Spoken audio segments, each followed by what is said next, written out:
আমি বৰ্তমান উপস্থিত আছোঁ মাজুলী জিলাৰ এটা অতি দুৰ্গম অঞ্চলত, যিটো দুৰ্গম অঞ্চল নাৰায়ণপুৰৰ পৰা নিচেই সমীপত, কিন্তু এই এলেকাটো পৰে মাজুলী জিলাৰ অন্তৰ্গত তথা মাজুলী বিধানসভা সমষ্টি, ভুৱন গামৰ সমষ্টি। এক প্ৰকাৰে ক'বলৈ হ'লে এইটো হ'ল ভুৱন গামৰ সমষ্টি।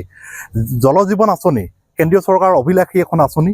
এই জল জীৱন আঁচনি কেন্দ্ৰীয় চৰকাৰৰ অভিলাষী আঁচনিখন বিভিন্ন স্থানত ৰূপায়ণ কৰিছে যদিও সফল ৰূপায়ণ হৈছে নে নাই আমি আজি প্ৰকৃত ছবিখন দেখুৱাবলৈ যত্ন কৰিম। নে প্ৰকৃততে এই দুখীয়া ভিতৰুৱা গ্ৰাম্য অঞ্চলৰ চৰ অঞ্চলৰ মানুহসকলক, যিসকল লোকক তেওঁলোকে প্ৰতাৰণাৰ বলি কৰিছে, এই সকলোখিনি আমি দেখুৱাবলৈ যত্ন কৰিম। প্ৰধানমন্ত্ৰীৰ যি সপোনৰ প্ৰজেক্ট জল জীৱন আঁচনি আমি প্ৰকৃতাৰ্থত কেনেদৰে চলিছে মাজুলীৰ সমষ্টিত, মাজুলীৰ দৰে এটা সমষ্টিত, যিটো সমষ্টিত সৰ্বানন্দ সোণোৱালে প্ৰতিনিধিত্ব কৰিছিল। ইয়াৰ পৰৱৰ্তী সময়ত ভুৱন গামে প্ৰতিনিধিত্ব কৰি ইয়াৰ বিধায়ক হিচাপে বৰ্তমান তেখেত দায়িত্বত আছে, কিন্তু তেখেতে এইসমূহ দৃশ্য প্ৰত্যক্ষ কৰিছে নে নাই আমি দেখুৱাবলৈ যত্ন কৰিম। আৰু এয়া আমি আছোহি মাজুলী জিলাৰ কোন স্থানত, এইটো দিবানা চাপৰি। হয়, দিবানা চাপৰি।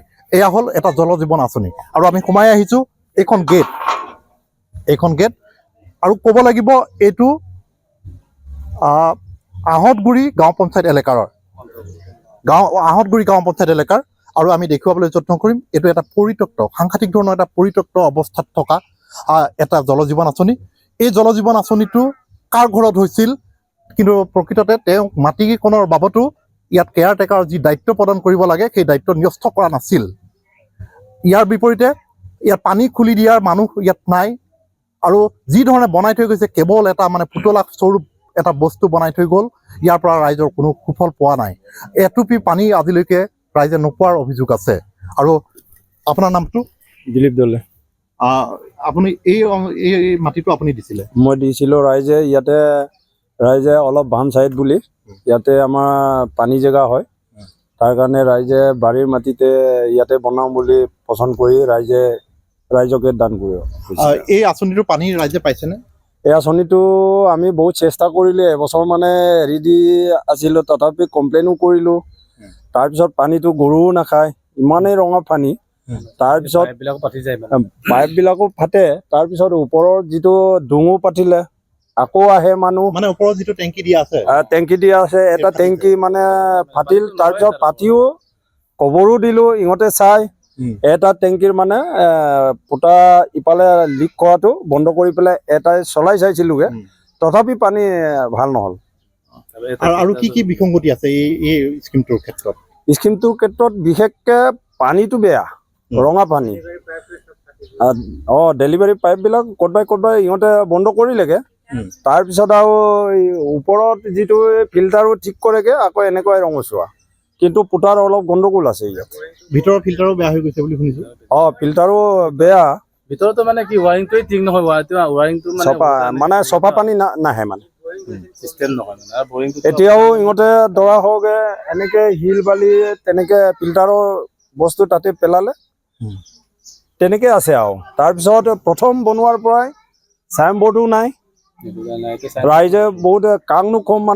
আপোনালোকে বিভাগৰ মানুহৰ লগত যোগাযোগ কৰিছেনে নাই?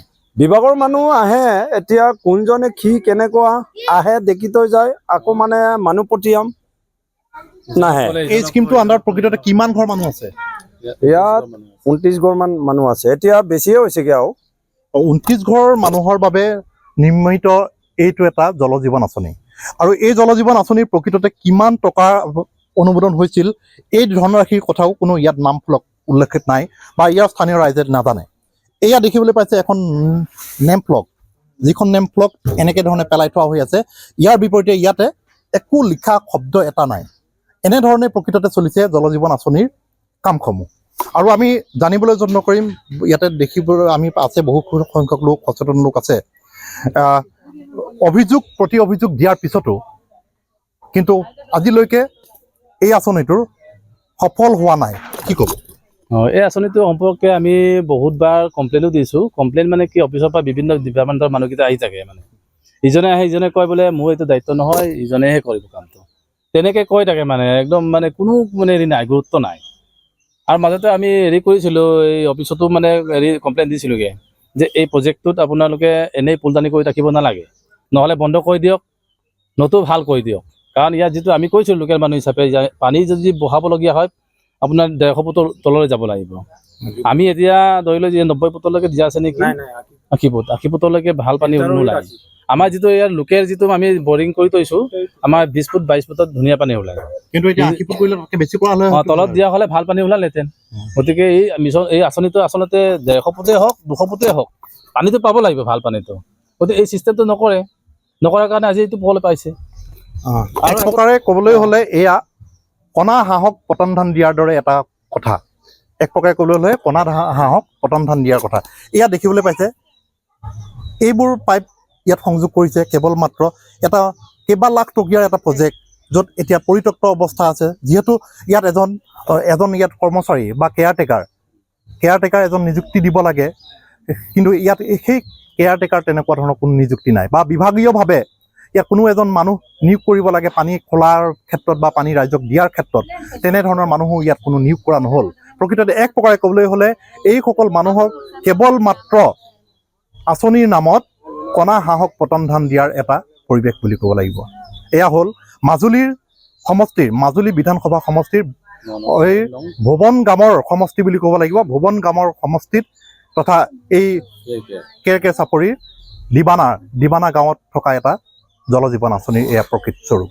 যিকোনো খবৰৰ বাবে যোগাযোগ কৰক 7099017330 লগতে 7099017110 নম্বৰত।